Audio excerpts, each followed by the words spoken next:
Hello friends, मैं रुचि आपका स्वागत करती हूं आपके अपने चैनल स्मार्ट एजुकेशन विद रुचि पर।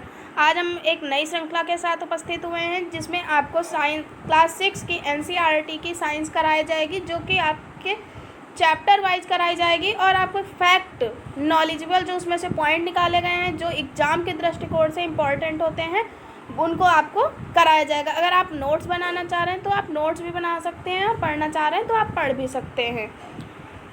ये देखिए आप, ये विज्ञान है क्लास 6 के, ये देख लीजिए एनसीईआरटी की है और ये आपको हैंड रिटन नोट्स प्रोवाइड किए जा रहे हैं। तो इसमें हम देखते हैं क्लास 6 का एनसीईआरटी चैप्टर फर्स्ट है भोजन यह कहाँ से आता है।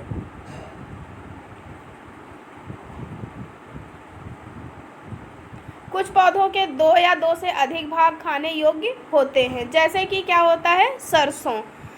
पहला क्या होता है, सरसों के बीज से तेल प्राप्त होता है और इसकी पत्तियों से हमें क्या प्राप्त होता है, साग प्राप्त होता है। मधुमक्खियां फूलों से मकरंद मीठा रस एकत्रित करती हैं और इसे अपने छत्ते में भंडारित करती हैं। फूल और उनका मकरंद वर्ष के केवल कुछ समय में ही उपलब्ध होते हैं, अतः मधुमक्खियां इस मकरंद का भंडारण कर लेती हैं ताकि पूरे वर्ष इसका उपयोग किया जा सके। हम ऐसे छत्तों में मधुमक्खियों द्वारा भंडारित भोजन का शहद के रूप में उपयोग करते हैं। जो केवल पौधे और पादप उत्पाद खाते हैं उन्हें शाकाहारी जंतु कहते हैं। शाकाहारी जंतु जैसे क्या होता है, गाय है, भैंस है, बकरी है, ये सभी क्या हैं, शाकाहारी जंतु हैं। जो जंतु दूसरे प्राणियों को खाते हैं मांसाहारी जंतु कहलाते हैं। मांसाहारी जंतु कौन से होते हैं, जैसे शेर है ना, तो ये सब किस में आते हैं, मांसाहारी जंतु में आते हैं। और जो जंतु पौधे और जंतु दोनों खाते हैं, जो जंतु क्या होते हैं, पौधे और जंतु दोनों ही खाते हैं, वे सर्वाहारी कहलाते हैं। जैसे मनुष्य हो गया, कुत्ता है, बिल्ली है, ये सब क्या है, सर्वाहारी हैं। अब यहीं से इतना, ये आपके फर्स्ट चैप्टर में जो इम्पोर्टेंट पॉइंट थे वो निकाले गए हैं। अब इसके बाद सेकेंड चैप्टर में आते हैं। चैप्टर 2 है भोजन के घटक। हमारे शरीर के लिए कुछ आवश्यक घटक होते हैं, इन घटकों को हम पोषक तत्व कहते हैं। हमारे भोजन में मुख्य पोषक तत्व क्या होते हैं, कार्बोहाइड्रेट, प्रोटीन, वसा, विटामिन तथा खनिज लवण हैं। इसके अतिरिक्त हमारे भोजन में रुक्षांश तथा जल भी शामिल हैं, जिनकी हमारे शरीर को आवश्यकता है। कार्बोहाइड्रेट, प्रोटीन तथा वसा के परीक्षण अन्य पोषकों के परीक्षणों की अपेक्षा सरल हैं। इन परीक्षणों को करने के लिए आपको iodine, copper, sulphate, caustic soda विलयनों की आवश्यकता होगी। क्या है, अगर आप अपने पोषक उसमें भोजन में पता करना चाह रहे हैं कि कौन सा पोषक तत्व है तो आप परीक्षण के द्वारा आसानी से पता कर सकते हैं। कार्बोहाइड्रेट कई प्रकार के होते हैं। हमारे भोजन में पाए जाने वाले मुख्य कार्बोहाइड्रेट मंड तथा शर्करा के रूप में होते हैं। मंड के परीक्षण के लिए क्या कर सकते हैं, मंड के परीक्षण के लिए खाद्य पदार्थ या कच्ची सामग्री की जो है अल्प मात्रा में तनु विलयन की 2 या 3 बूंदें डालिए। खाद्य पदार्थ में काला या नीला रंग उपस्थित होता है तो उसमें क्या होता है, मंड की उपस्थिति को दर्शाता है। प्रोटीन के परीक्षण करने के लिए खाद्य पदार्थ में कॉपर सल्फेट डालने पर बैंगनी रंग की उपस्थिति दिखती है। अगर आपके भोजन में क्या है, बैंगनी रंग दिखने लगता है तो वहाँ पर उस भोजन में क्या उपस्थित होगा, प्रोटीन उपस्थित होगा। वसा के लिए परीक्षण खाद्य पदार्थ की अल्प मात्रा लेकर कागज में रखकर कूटे। अगर कागज में तेल की बूंदें दिखाई देती हैं तो वहाँ पर वसा उपस्थित होगा। कार्बोहाइड्रेट मुख्य रूप से हमारे शरीर को ऊर्जा प्रदान करते हैं। जो कार्बोहाइड्रेट होता है ये क्या करता है, मुख्य रूप से हमारे शरीर को क्या करता है, ऊर्जा प्रदान करता है। वसा से भी क्या होती है, हमें ऊर्जा मिलती है। वास्तविकता यह है कि कार्बोहाइड्रेट की तुलना में वसा की समान मात्रा से हमें अधिक मात्रा में ऊर्जा प्राप्त होती है। वसा और कार्बोहाइड्रेट भोजन को ऊर्जा देने वाला भोजन भी कहते हैं। प्रोटीन की आवश्यकता हमारे शरीर की वृद्धि तथा स्वस्थ रखने के लिए होती है। प्रोटीन युक्त भोजन को प्रायः शरीर वर्धक भोजन कहते हैं, जैसे चना, मूंग, तुअर दाल, राजमा, सोयाबीन, मटर, मांस, मछली, पनीर, अंडे आदि।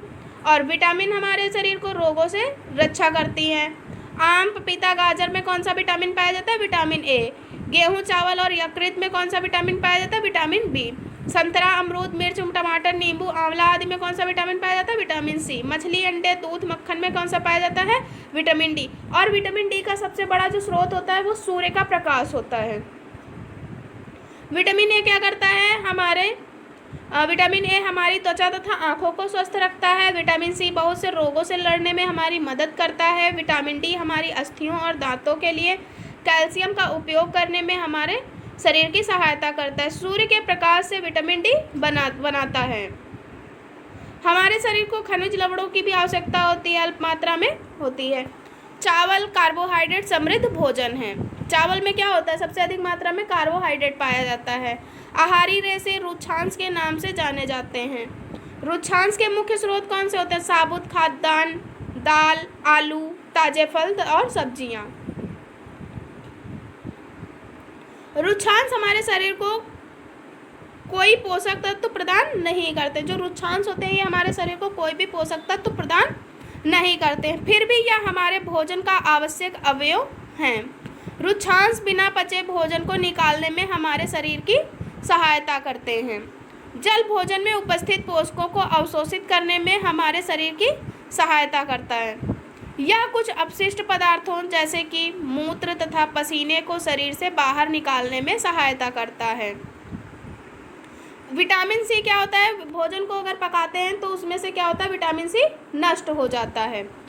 प्रोटीन की कमी से वृद्धि का अवरुद्ध होना, चेहरे पर सूजन, बालों के रंग का उड़ना, त्वचा की बीमारियां, पेचिश आदि होती है। अभावजन्य रोगों की रोकथाम संतुलित आहार लेने से की जा सकती है। तो कौन कौन से विटामिन ए से कौन सा रोग होता है? छीड़ता मीन्स कमजोरी, दृष्टिहीनता। लक्षण क्या होता है? कमजोर दृष्टि हो जाती है। विटामिन बी1 की कमी से क्या होता है? बेरी नामक रोग होता है, जिसमें कि दुर्बल पेशियां और काम करने की ऊर्जा में कमी आता है। विटामिन सी से कौन सा होता है? स्कर्वी, जिससे क्या होता है? मसूड़ों में खून निकलने लगता है, घाव भरने में समय लगता है। विटामिन डी से रिकेट्स हो जाता है, जिससे अस्थियों का मुलायम होकर मुड़ जाना। कैल्शियम की कमी से क्या होता है? अस्थियां और दंत क्षय। अस्थियां क्या होती? कमज़ोर हो जाती हैं। दंत क्या होता है? जो दांत होते हैं वो घिसने लगते हैं। कमज़ोर अस्थियां, दंत क्षय, ये इसके लक्षण हैं। आयोडीन से क्या होता है? घेंगा नामक रोग हो जाता है, जिसे गाइटर भी कहते हैं। ये क्या होता है? गर्दन की ग्रंथि जो होती है वो फूल जाती है, उसमें सूजन आ जाती है। और बच्चों की मानसिक विकलांगता भी होती है। ये 2 चैप्टर हैं जिनके आपको उसमें से पूरा चैप्टर रीड करने के बाद जो भी फैक्ट निकला है, जो नॉलेजेबल पॉइंट हैं, उनको रखा गया है। जो एग्ज़ाम की दृष्टिकोण से इम्पॉर्टेंट है उनको रखा गया है। और भी चैप्टर्स पाने के लिए आप हमारे चैनल को सब्सक्राइब कर सकते हैं, शेयर ज़रूर करें। धन्यवाद।